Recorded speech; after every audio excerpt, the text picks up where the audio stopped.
And joining me now is Republican Senator Lindsey Graham of South Carolina. Senator Graham, welcome back to Meet the Press. Happy holidays. Happy holidays. Thank you for being here. Yeah. Let's start with the border negotiations. Okay. There is so much focus on that. You have been Right. so focused on that. Can you bring us up to speed? What's the very latest? Do you think there's going to be a deal before the new year? No, I think this will go into next year. I've been talking to the people at the table. The White House got engaged 5 days ago. They sent over a supplemental with border security provisions that did nothing to change policy. We've been talking to them since September. 5 days ago, they finally sat at this table. Senator Lankford's doing a good job. The bottom line here is we feel like we're being jammed. We're not anywhere close to a deal. It'll go into next year. And let me tell you why it's important to get a good border security deal. What Congressman Castro said was pretty offensive. According to the FBI director last week, he's never seen more threats to the homeland than he does today. Wherever he looks, he sees blinking lights. The border has been obliterated since January 21 till now. We've had 6 million people come to date. There are 3.6 million on schedule to come this year alone. The policy choices of the Biden administration has made the border a dangerous place to come to. America is under threat, according to the FBI director, since October the 7th.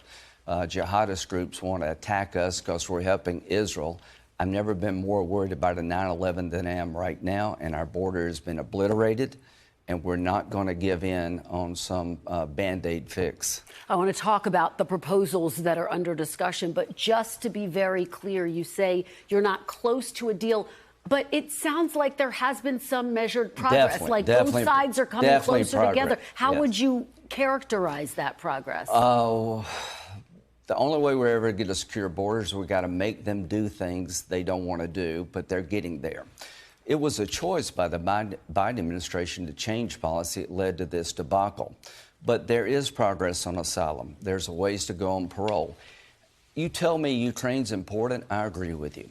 To all the national security experts, when you say if we don't help Ukraine, they could lose and the world would fall into chaos, Putin will keep going, I agree with you.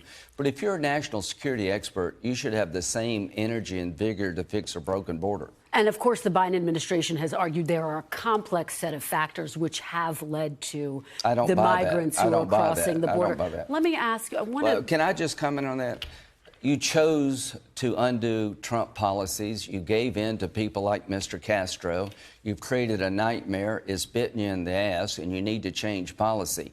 This is not unseen factors. This is a policy choice that's led to the border being obliterated, and we're not going to take a Band-Aid approach as a solution. Let me ask you, because Democrats are always also saying that what you are proposing would effectively shut down the border to families who are seeking asylum, who are running for their lives, Senator. What do you say to that criticism? I would say asylum is being gamed.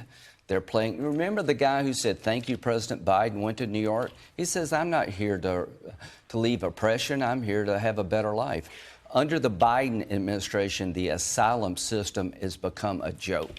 But Senator, just very quickly, would these proposals effectively shut down the border to asylum seekers, to people who are running for their lives? 90% of the people who claim asylum are denied. So they're coming here for economic opportunity, not fleeing oppression. Under international law, you're supposed to apply for asylum in the first safe third country.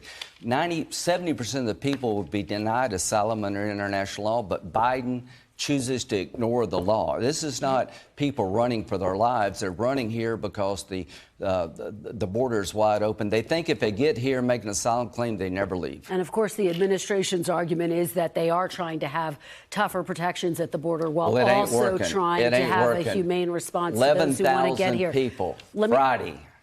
Let me ask you about Ukraine, because you just mentioned Ukraine as well. Obviously, if you break through this logjam at the border, you get a deal on Ukraine as well. The last time you were on this program, here's what you said about the need to fund Ukraine. Take a look.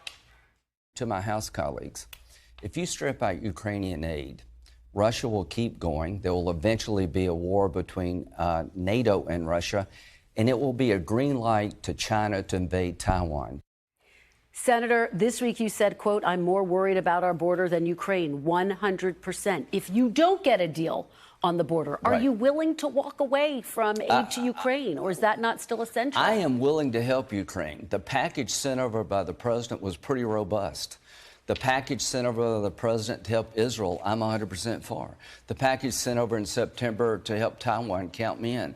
The border provisions sent over in September are a joke. October the 7th is a game changer. The FBI director said he's never seen more threats to the homeland than he does now.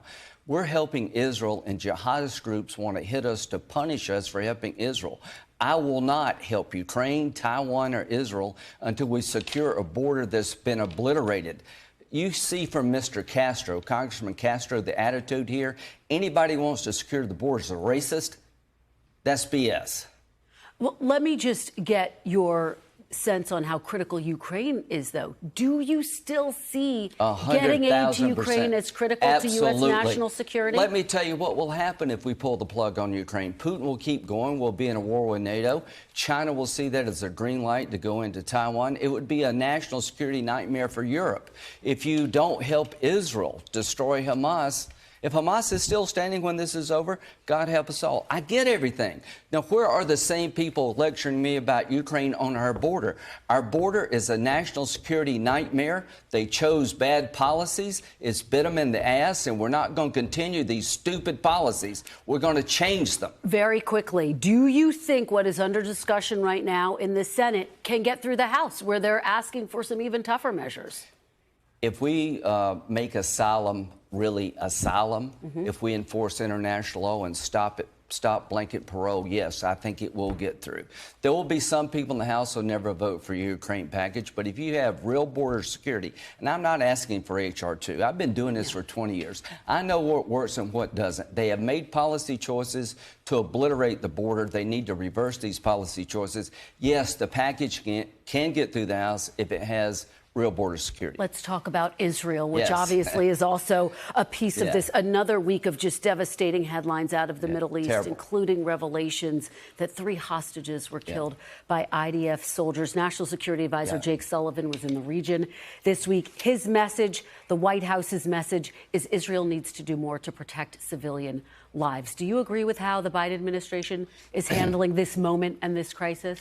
Generally speaking, yes. And the Biden administration went to Saudi Arabia. The idea of normalizing relationship between Saudi and Israel is still the big prize. I think the attack of October 7th was orchestrated to stop a march toward normalization. Iran's biggest fear if the Arabs reconcile with the Israelis. So give Israel the time and space to destroy Hamas. That's non-negotiable. But we need to be thinking about the day after.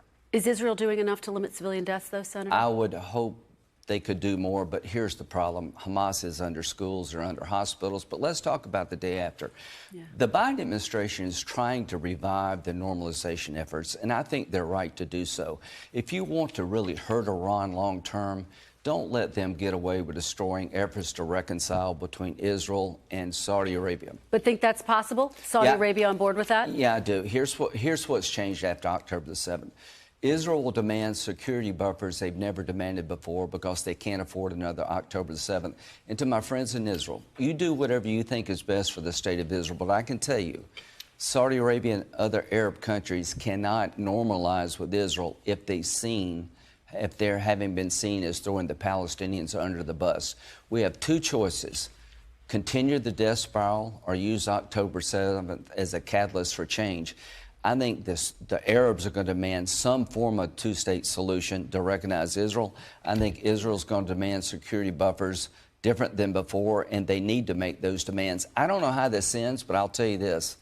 If we don't get this right this time, we're talking about another generation of just tit-for-tat death. Okay, let's turn to the other big story on Capitol Hill, the impeachment, of course, of impeachment inquiry into President Biden. Your colleague, Republican Senator Chuck Grassley of Iowa, said that he does not see any evidence, quote, that the president is guilty of anything. Do you agree with him? Is there any evidence so far?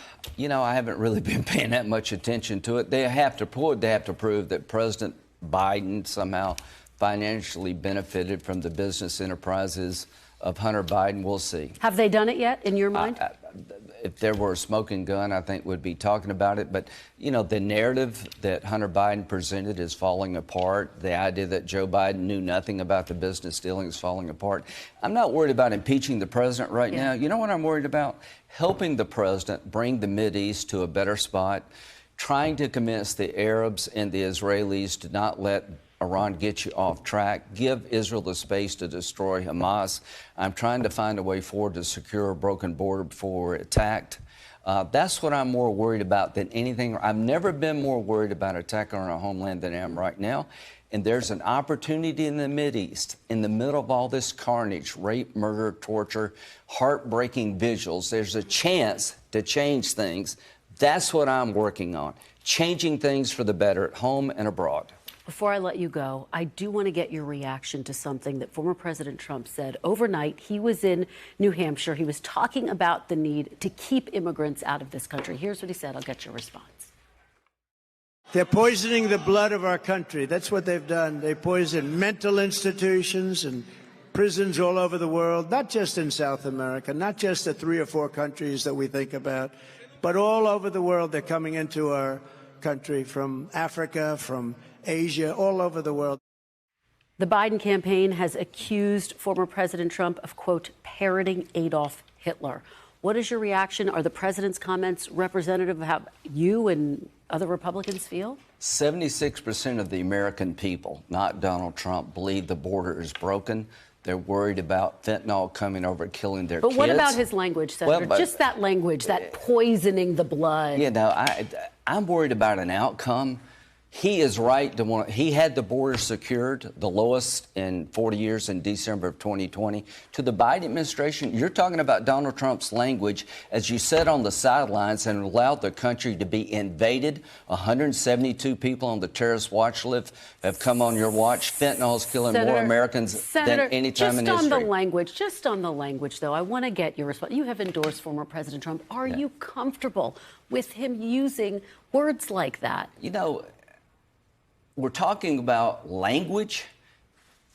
I could care less what language people use as long as we get it right. I believe in legal immigration. I have no animosity toward people trying to come to our country. I have animosity against terrorists and against drug dealers, but I understand why people want to come to America. But we have chaos and we need to create order. If you think you're going to win the debate on illegal immigration by picking a line out of the Trump speech, most Americans understand the game has to change, that we're under threat, that we're going to get attacked, that our border has completely been obliterated. So if you're talking about the language Trump uses rather than trying to fix it, that's a losing strategy for the Biden administration. Do you think he would appeal to more people, though, if he chose different words on that argument? You know, I think the president has a way of talking sometimes I disagree with, but he actually delivered on the border.